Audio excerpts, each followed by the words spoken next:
আসসালামু আলাইকুম রহমতুল্লাহ। সম্মানিত ভোলা ইসলামিক 75 এর শ্রোতা বন্ধুরা, আশা করছি মহান আল্লাহ তাআলার অশেষ মেহেরবানিতে আপনারা সকলেই অনেক ভালো আছেন। প্রিয় ভাই, একটু চিন্তা করুন, আমরা কোথায় আছি? মহান আল্লাহ তাআলার পথে আমাদের কতটা সময় দেওয়া উচিত? মৃত্যুর পর ফয়লা গড় হবে আমাদের কবর, অতঃপর সেখান থেকে হাসরের দিন উঠানো হবে বিচারের। মহান আল্লাহ পাক রব্বুল আলামিন বলেন, হে মানুষ, আমি তোমাদের শরীরকে মাটি দিয়ে তৈরি করেছি, অতঃপর মাটির মাঝে নিয়ে যাব, আবার ওখান থেকে উঠাবো হাসরের মাঠে। আল্লাহ রসুল বিশ্ব নবী জনাবে মুহাম্মদুর রাসূলুল্লাহ সাল্লাল্লাহু আলাইহি ওয়াসাল্লাম বলেন, হে আমার উম্মত, আমি যা জানি যদি তা তোমরা জানতে, তাহলে কম হাসতে বেশি কাঁদতে। একসময় লাহোর শহরের একটা কবরস্থানে আশ্চর্য একটা ঘটনা ঘটল। একটা কবর ধীরে ধীরে ফাঁক হয়ে গেল।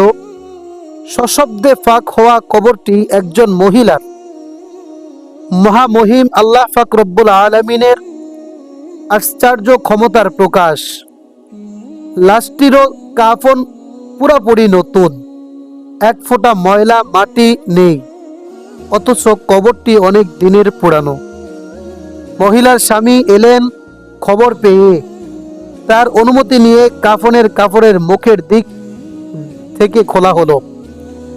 আশ্চর্য, কোনো পচন নেই, তাজা আলোকিত একজন চেহারাওয়ালা লাশ। সবাই স্বামীকে জিজ্ঞেস করতে লাগলেন, আমাদের প্রশ্ন আপনার কাছে, আমাদেরকে একটু জানান, আমাদেরকে একটু শোনান, এই পবিত্রা মহিলা জীবনে কি আমল করেছেন, কি এমন আমল করতেন, কি এমন ভালো কাজ করতেন যার কারণে এত বড় উঁচু মর্যাদা হাসিল করলেন। অতঃপর সেই স্বামী লোকটি চুপ করে রইল, মাথা নিচু। ক্ষণিক পর মাথা উঠালো, তারপর স্বামীর চোখ দিয়ে অশ্রু ভেজা। সে কান্না ভরে সুরে বলল, আমার স্ত্রী ছিল একজন বেশ্যা মহিলা।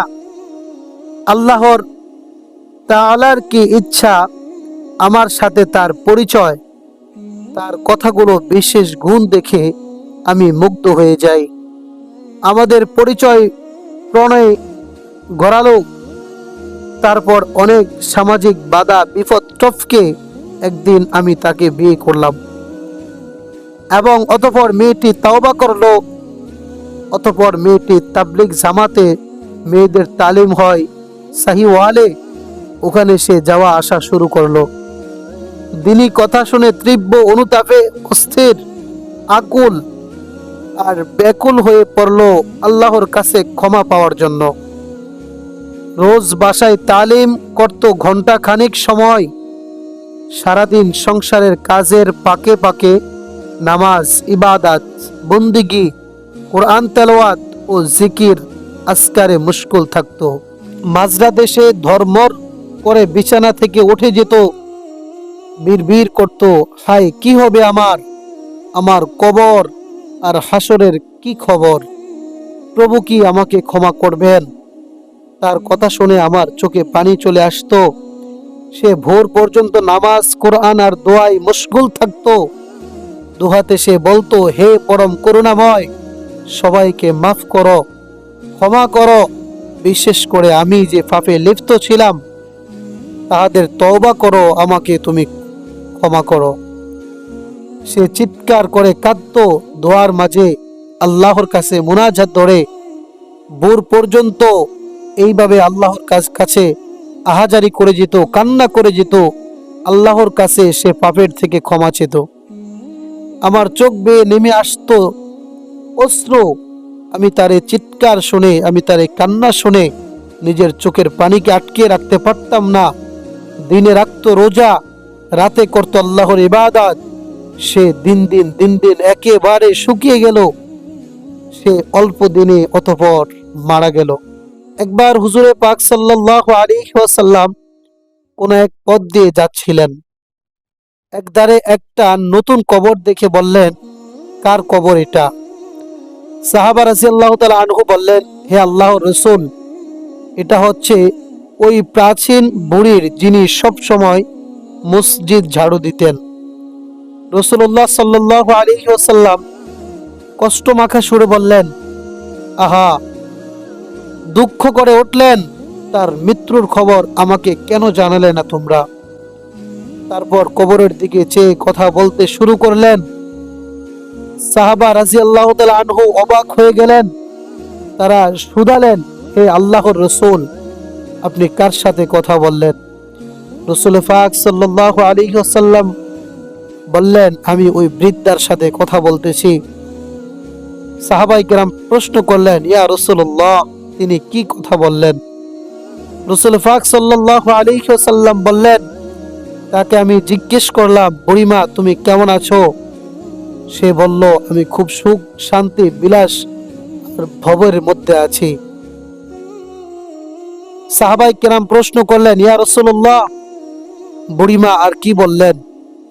রাসূল সাল্লাল্লাহু আলাইহি ওয়াসাল্লাম উত্তরে বললেন, আমি তাকে জিজ্ঞেস করলাম, হে বৃদ্ধা, তুমি তো দুনিয়াতে অনেক সওয়াবের কাজ করেছো, মহান স্রষ্টা মহান আল্লাহ তাআলা তোমার এই কর্মটিতে সবচেয়ে বেশি খুশি হয়েছেন।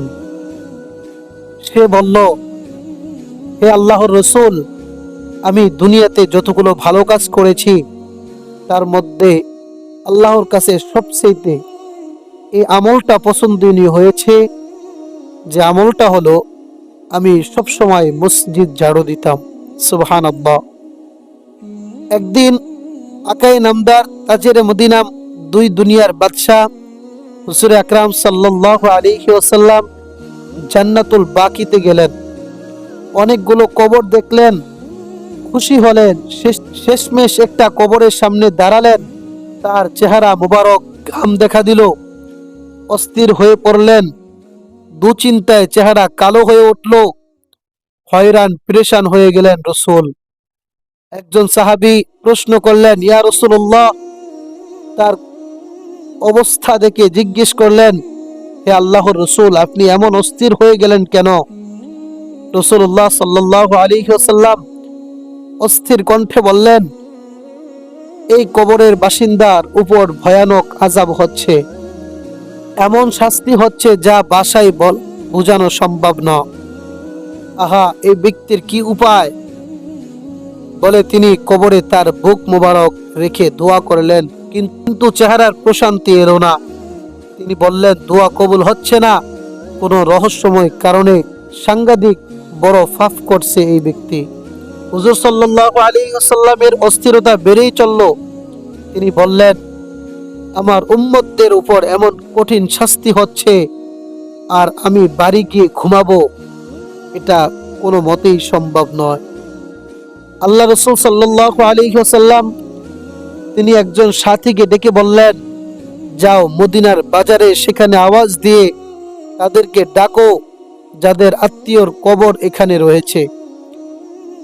অতঃপর রাসূলের এই আদেশ শোনার পর সাহাবায়ে কেরাম তারা এলো, তাদেরকে নিজ আত্মীয়দের কবরে দাঁড়াতে বললেন।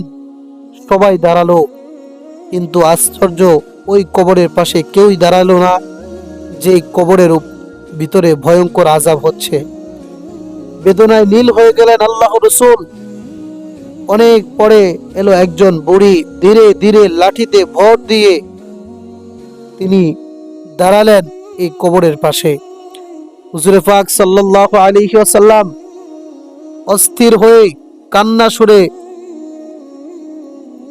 তারপর বৃদ্ধাকে জিজ্ঞেস করলেন, হে বৃদ্ধা মা, এটা কার কবর? অতঃপর বৃদ্ধা মা বললেন, আমার ছেলের। বৃদ্ধা বললেন, আমার ছেলের কবর? রাসূল সাল্লাল্লাহু আলাইহি ওয়াসাল্লাম বললেন, আপনার ছেলের কবরে ভয়ানক শাস্তি হচ্ছে। অতঃপর ওই বৃদ্ধা মহিলা বললেন, ইয়া রাসূলুল্লাহ, এটা কি সত্যি সত্যি বলছেন আপনি? আল্লাহর হাবিব বিশ্বনবী জনাবে মুহাম্মদুর রাসূলুল্লাহ সাল্লাল্লাহু আলাইহি ওয়াসাল্লাম বললেন, হে বৃদ্ধা মা, আমি সত্যি বলেছি। কি আশ্চর্য বিষয়! অতঃপর ওই বৃদ্ধা মা রাসূলকে বললেন, আমি আপনার মুখ থেকে সত্যি কথাটা শুনে আমি খুব আনন্দিত হলাম, খুব খুশি হলাম। আল্লাহ রসুল সাল্লাল্লাহু আলাইহি ওয়াসাল্লাম অবাক হয়ে বলতে লাগলেন, আল্লাহ মাফ করুন, আপনি এ কি বলেছেন মা, সে আপনার সন্তান। শুনুন তাহলে। অতঃপর বৃদ্ধা মহিলা আল্লাহ রসুলকে বলতে লাগলেন, হে আল্লাহ রসুল, তাহলে শুনুন, এই বাচ্চা যখন আমার পেটে